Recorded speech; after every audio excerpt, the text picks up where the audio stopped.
हाँ बेटा मेरे भाई, एकदम बेसिक से स्टार्ट करेंगे, ठीक है। चल भाई साहब शुरू करते हैं भाई साहब। तो क्लास स्टार्ट करने से पहले कुछ बहुत सारी चीजें हैं जो मैं आपसे डिस्कस करना चाहूंगा।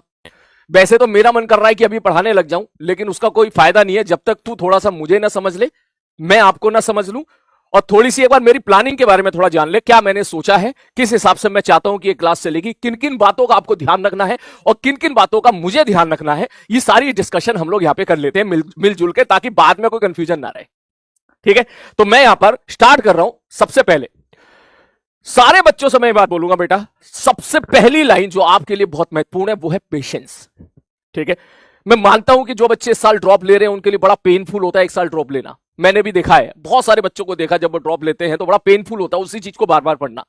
तो यहां आपको पेशेंस रखना पड़ेगा, केवल फिजिक्स में नहीं, हर सब्जेक्ट में आपको पेशेंस रखना पड़ेगा भाई साहब, ठीक है। मैं तो कहूंगा भाई चिकने घड़े बन जाओ। एक साल ड्रॉप लोगे, ऐसा भी हो सकता है आपके रिश्तेदार आपको ताने मार रहे हो, आपके दोस्त आप पे ताने मार रहे हो, इनडायरेक्टली ताने मार रहे हो, तो एक साल के लिए आपको चिकना घड़ा बनना पड़ेगा भाई साहब। जो कह रहा है कहने दे, अरे बात हो, जो कह रहा है कहने दे, ठीक है भाई साहब। मैं उन्हें एक साल के बाद अपने रिजल्ट से बताऊंगा, ये आपका एटीट्यूड होना चाहिए, आरी बात समझे। और अगर आप एक साल ड्रॉप लेने जा रहे हो तो इस बात के लिए मेंटली प्रिपेयर्ड रहो कि लोग तो कहेंगे ही कहेंगे, तेरे को नहीं मेरे को भी कहेंगे, ठीक है, मेरे को भी कहेंगे जेई का मार्क्स अच्छा था, नीट में क्यों चला गया, ठीक है ना। तो इसलिए चिकने घड़े बन जाओ, तू भी बन जा, मैं भी इधर से बन जाता हूं। अगली बहुत इंपॉर्टेंट चीज कि सारी क्लास आपको अटेंड करनी है, चाहे कुछ भी हो जा, क्लास नहीं छोड़ेगा एक भी। कोशिश करो लाइव की लाइव क्लास अटेंड करो, सारी क्लास अटेंड करनी है। अगर जहां तेरा, ये मत समझना सलीम सर जितना पीपीटी पे लिखते हैं उतना पढ़ाते हैं, ऐसा बिल्कुल नहीं है। मैं जितना पीपीटी पे लिखता हूं उससे 2 गुना ज्यादा एक्सप्लेन करता हूं, जो बच्चे के दिमाग में फिट होती चली जाती है। ये मेरे पढ़ाने का तरीका है, ठीक। तो इसके लिए तुझे सारी क्लास अटेंड करनी पड़ेगी, सारी क्लास ध्यान से सुननी पड़ेगी, ठीक। उसके बाद नेक्स्ट भाई साहब, ब्लाइंडली फॉलो करना है, किसी की बातों में मेरे भाई नहीं आना है। मैं बोलूंगा तू 5-6 क्लास अटेंड करके, 5-6 तो बहुत ज्यादा है, 2-3 क्लास के अंदर ही तुझे पता चल जाएगा, ठीक है। तो मैं बोलूंगा ब्लाइंडली क्लास फॉलो करना है, किसी की बातों पर बिल्कुल नहीं आना है।